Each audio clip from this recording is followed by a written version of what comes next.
Good afternoon, everyone, and thank you, Great Power, for the opportunity to come and address you.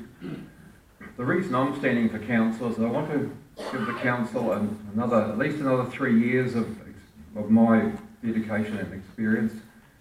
First 3 years on council is a very big learning curve. You start off knowing almost nothing, and no matter how much you think you know, the council systems and operations are a world of their own. They have their own sets of rules, their own legislation, their own minister, and you've got to march with everyone on council and not try and walk in the other direction, because if you do, you get nowhere. So I'll bring to council my first 3 years of experience. I'll also bring some 30 odd years of legal experience in Tokoroa, where I've got to know lots of families, lots of issues, and just generally a feeling for how the town should develop. I also bring some background from my university days, because my first degree at university was in geology and the other one was in chemistry. And I bring to the council an inquisitive science background. I'm able to question seriously those people that come to council to give us opinions. For instance, we had a while back the Environment Waikato coming to tell us about the smoke in the atmosphere here and why we didn't have to, why we had to close down all our fires and why we had to put air conditioning units in. They came to council, but they came without strong scientific information to back up their claims, and we haven't seen them since. So that issue for the moment is put to one side, and hopefully we will answer it again if they come back wanting to turn our fires off. With respect to general developments in Tokoroa, the town was once 20,000 people, but at that time 5,000 of our residents were housed in hostels. There was Rothside, which had 300 or 400 people. There was Glenmore, Hillcrest. These were single men's camps. There were 5,000 people living in those camps, with about 5,000 people working at Kinleith. The town's changed since then. We're not going to go back to those figures. We're not going to provide another 5,000 residents. But we do need to increase our housing pool and our rental pool. There are people coming down from Auckland now, buying in Tokoroa and paying high prices for houses. Probably that will continue, but we need to provide more ground for a fresh subdivision, for housing which is both infill and brand new type housing.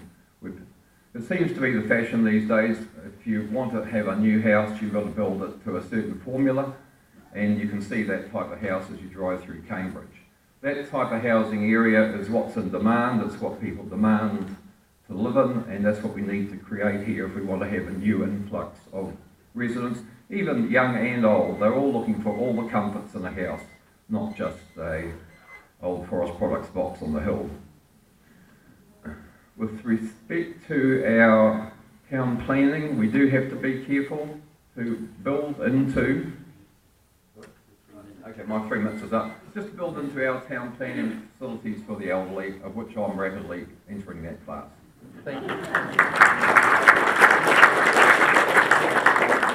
Thank you, Marion. Next is Wendy Cook.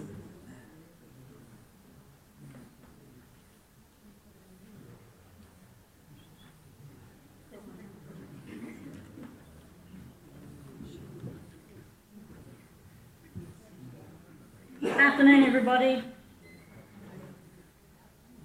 Wonderful to see so many people out here, because it shows your commitment to our community and your passion in helping us all make the decisions. I grew up locally, been married for over 30 years, raised 4 wonderful children who all work and live locally, and 5 awesome grandchildren who are my world. I've been a manager of Pocketable Club for many years. This is a successful business in Tokoroa with over 2,000 members, provided major employment, funded many local events, and responsible for taking our local sports people all around the world to represent the South Waikato at regional and world level.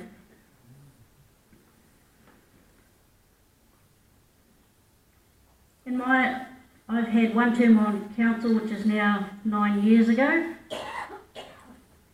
So I have experience in the council are all about learning to be a team player, which is extremely important.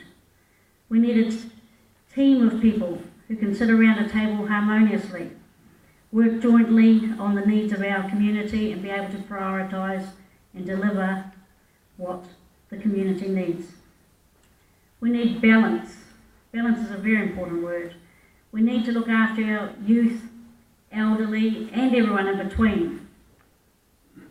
And therefore the balance is so very important. Transparency, sustainability. I don't stand here and make promises that I can't keep. It's misleading and wrong when people do this. We can all agree that I and the Council of Sept don't have a crystal ball. And that's why we need people around the table who can deliver, preferably have experience with the council, strategies, policies, etc., and a business sense. Experience, honesty, integrity, and a commitment to the community.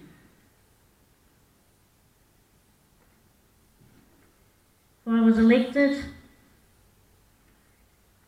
I believe I have the experience, the local knowledge, experience with policies and procedures, conflict of interest issues, integrity and confidentiality. Thank you very much.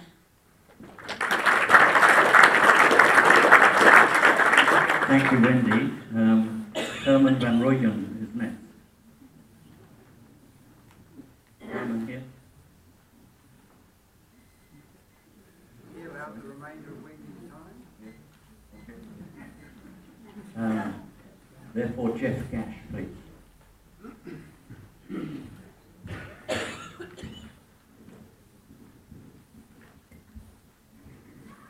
Good afternoon, everyone.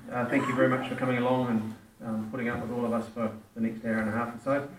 Thank you to Grey Power for the opportunity. For those who don't know me, obviously my name's Jeff Gash. My wife and I own the sports shop here in Tokoroa. We have done so for the last 12 and a half years. Prior to that, I served just under 14 years in the New Zealand Police, and the last couple of 3 years of that was based here in Tokoroa. Wife and I have been married for nearly 20 years, and we have 3 teenage daughters, all who have gone to school here at various times, and the first one just started her working life here in Tokoroa as well. So, yeah, we've strong ties. Been here for 15 years, so unlike a lot of the people you'll hear from, we're probably one of the newer people here, but that's a good thing, I think, with fresh eyes. Personal qualities I'd like to just touch on. I have experience in the Board of Trustees at Tokoroa Intermediate School. I was on the Board of Directors for Sports World Group nationally for 6 years, 3 of those years as the chairman of the group. 14 years policing experience, 12 and a half years business experience. I'm a Justice of the Peace. I'm the chairman of the South Waikato Sport and Leisure Board, which runs the Memorial Sports Grounds, advertising and bits and pieces down there. I have 3 years local government experience now, so I'm seeking re-election for another term. You're going to hear today lots and lots of issues that face Tokoroa in the South Waikato, and they're all very relevant, very real, and yes, they all need addressing. So I'm not going to go too much into a depth. I'll leave that to these other good people. You will get sick of hearing about them. But yes, we do need more jobs. We do need more housing. We do need a rejuvenated CBD in both Tokoroa and Patararu. We need good quality, affordable and accessible facilities, and that includes a public toilet, yes. We're well aware of that. It will happen, it has taken some time, we've granted. Are we happy about that? No. If I'm re-elected, I'll maintain that we will have, within the planning, that everything we do, we will consider the rates impact that will have for future generations, because everything we do does, not just now but into the future.